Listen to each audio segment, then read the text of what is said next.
This is a family we met back in April of 2007. We were doing food distribution work in Ngacha here.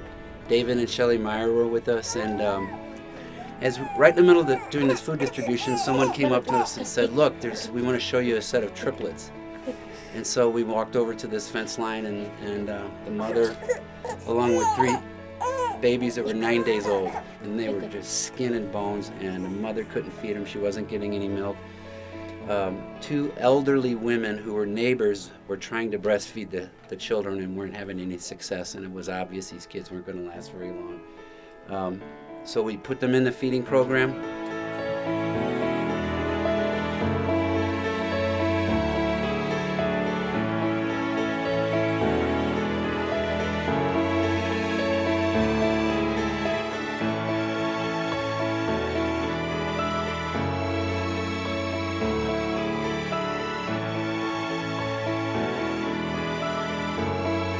But as you can see, the other 2 children are doing really well.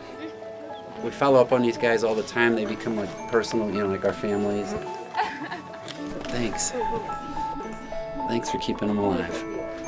Because if you guys didn't do what you did, are doing, these kids wouldn't be alive today. As a father, if I could speak to anyone about what it would mean to me if it was my daughter that was missing, or that was kidnapped and sold in sex trafficking, or if it was my daughter that was starving to death, or if it's my daughter that was trapped in the rubble of an earthquake, there's no words I could say. Somebody help. But that's all they're asking for is just help. Somebody please come and help us. What we're doing tonight is, this is Tigist and her little baby Jordan, and we are taking them out of the red light district. Tigist has been working in here now for a number of years. She gave birth to Jordan in one of these rooms.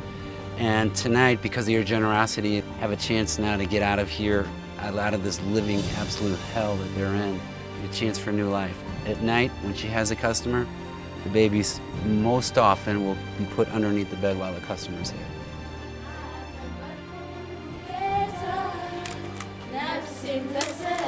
It doesn't take a lot of time, it doesn't take a lot of money, but just do something. If it was your kid, you would do something, and if it was your kid, you would tear down walls and you would go to the ends of the earth. But shouldn't it be for any child that we just want to go and we just want to give them life? We just want to provide them food so they can live. We just want to get them out of sex trafficking so they can have a normal life where they're not being abused on a daily basis. I know if it was my daughter, there's no one that could stop me.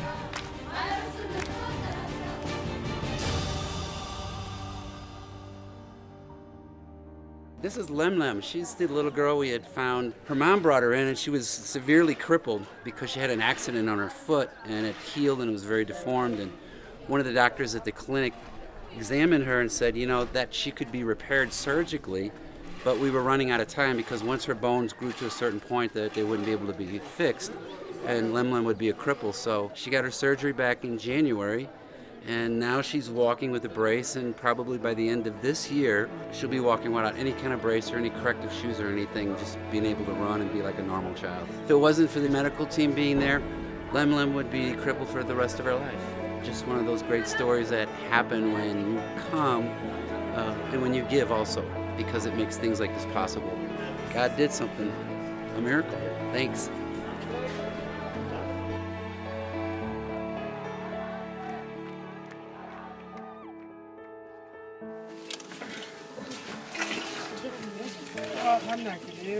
So this is one of the ways they used to get their water before you put that well in. Pretty amazing, isn't it?